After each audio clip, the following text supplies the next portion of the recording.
Hello, this video is brought to you by my supporters on Patreon and my members on YouTube. Minasan, arigatou gozaimasu. My name is Kurt, and this is my daily good life meditation, an exercise that I do each morning a little bit after waking up. It's now 4:44 a.m. On the 8th day of January 2024, this is the 342nd day in my countdown to retirement. I make this video and I do this exercise to remember my life objectives and principles, those which are outlined in my book, Going Alone, which you can get a copy of if you want from the link down in the description. I also use this time to think about the last 24 hours, including my sleep, to see how I did with the challenges and opportunities that I met. I plan for the coming day, I ready myself for death, and then I start my day in earnest. But before I do any of that, I like to read a poem.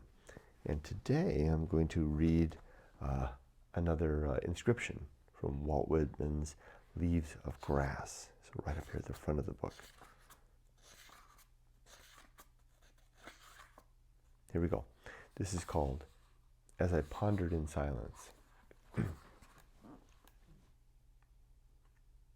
As I pondered in silence, returning upon my poems, considering, lingering long, a phantom arose before me with distrustful aspect, terrible in beauty, age, and power, the genius of poets of old lands.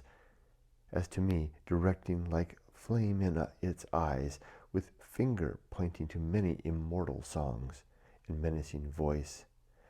What singest thou? It said. Knowest that not there is but one theme for ever enduring bards, and that is the theme of war, the fortune of battles, the making of perfect soldiers. Be it so, then, I answered. I too haughtily shade, also sing war, and a longer and greater one than any waged in my book, with varying fortune, with flight, advance and retreat, victor deferred and wavering, yet methinks certain, or as good as certain at the last, the field, the world, for life and death, for the body and the eternal soul. Lo, I too am come, chanting the chant of battles. I, above all promise, brave soldiers. You know, his poetry just doesn't do it for me. I'm going to give one more tomorrow. Is this another inscription? Yeah, it's another inscription. I'll give it more. I'll push through it, but anyway, I don't know. This is my third time to try Walt Whitman, and it just doesn't. It's like a suit of clothes that just doesn't fit me. That's all right. All right, let's talk about last night and yesterday. Didn't sleep as good as I'd like last night. I was up in the morning, not thinking about work, not stressing, just awake a little bit in half twilight sleep. That happens sometimes. As a result, I don't feel completely rested. I did get to bed on time, but I don't feel fully rested. And I've got a big day ahead, so that's a disadvantage going in. The day was good yesterday. Let's take a look at my to-do list from yesterday. There it is. As you can see, there was nothing on the work column, but I completed everything. Did I complete everything? Everything on the personal column. There were 13 items, but I didn't get my day a swim in. I missed that opportunity. I postponed it to the afternoon, but then I ended up being out and about with my wife all afternoon until dark, so I missed that chance.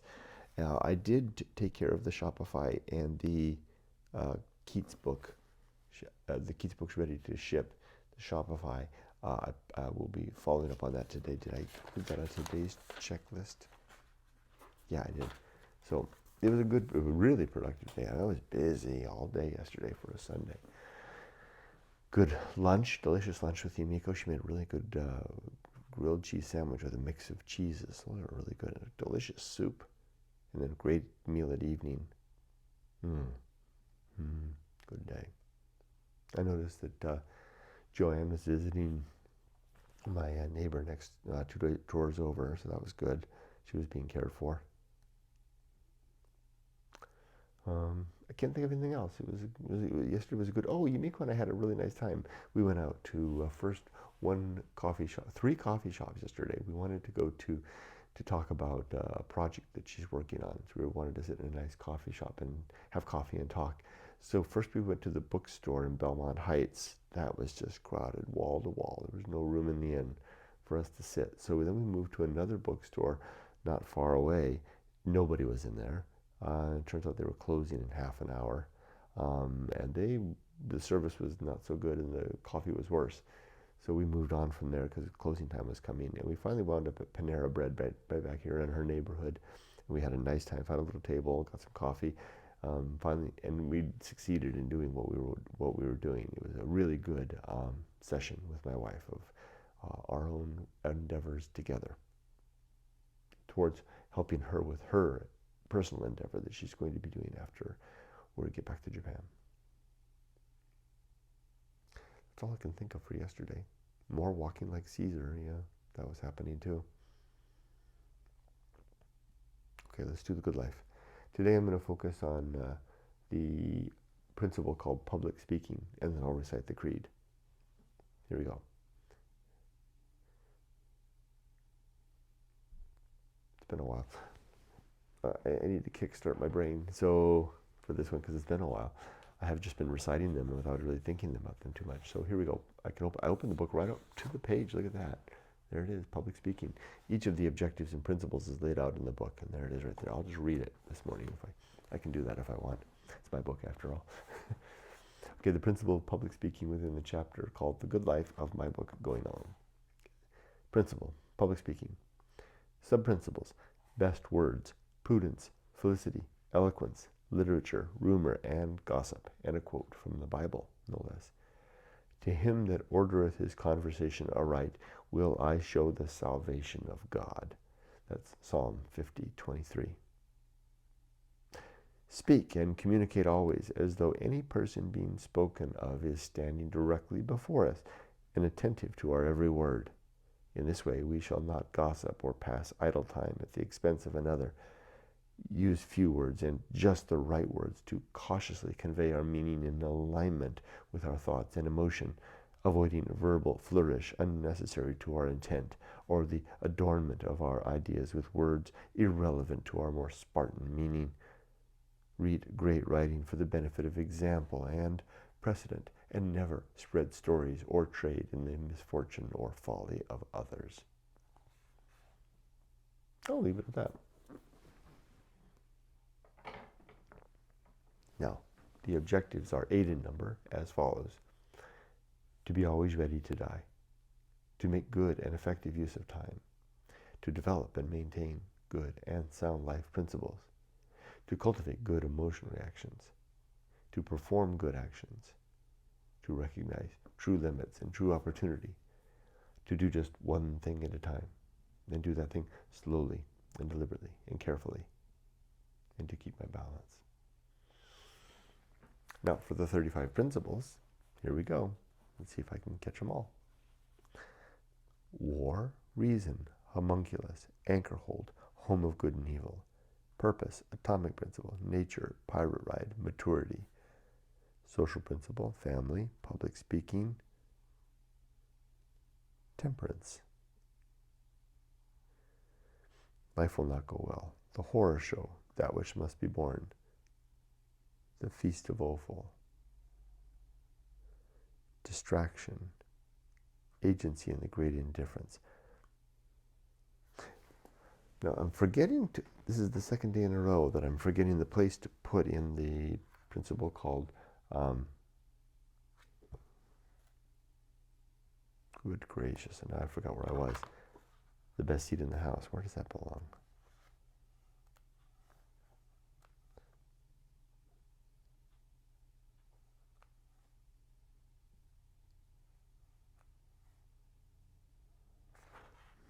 Just a second here.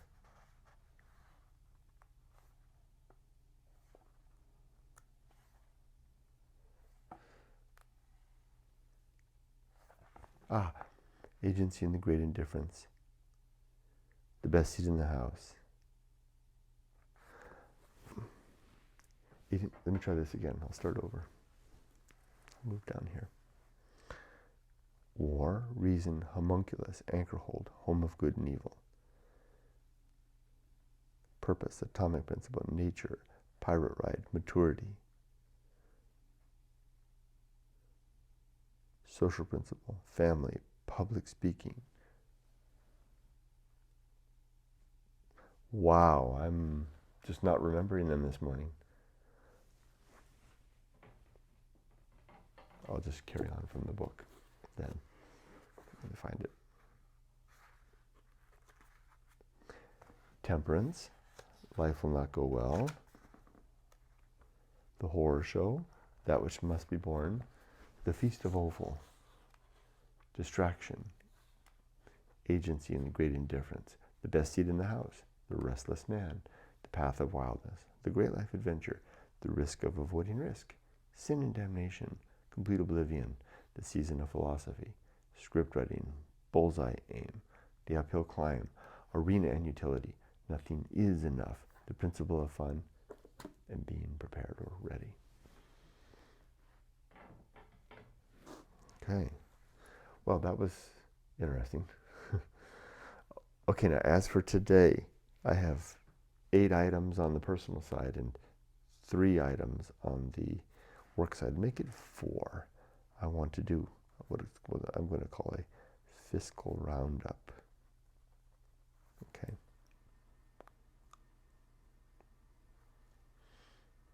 And then I'm going to add another one.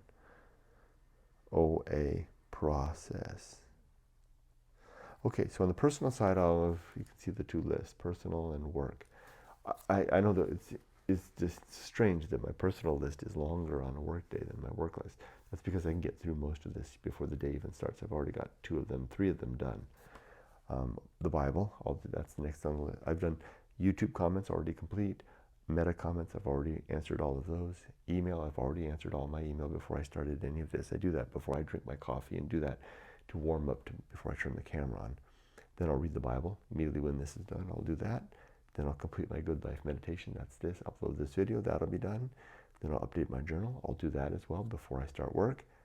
Then I just have the Shopify and the Keats book, and I can do that during my break or during lunch.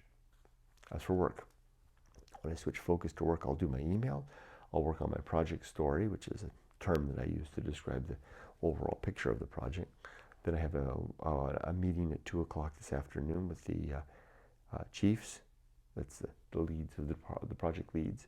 Then I'll do the fiscal roundup that I mentioned, and then the OA process. That's my plan for the workday. I'll actually go into the office to do that. So I think my day is prepared. Am I ready to die? Are my affairs in order? Yeah. Are my relationships sound? Yes. Is my life's work complete? Yes. Yeah, I can die now without a single backwards glance. And with that, I'll stop. I wish you all the best. Be safe, but not too safe. Take care. I will move forward and up. I will rarely stop, and I will never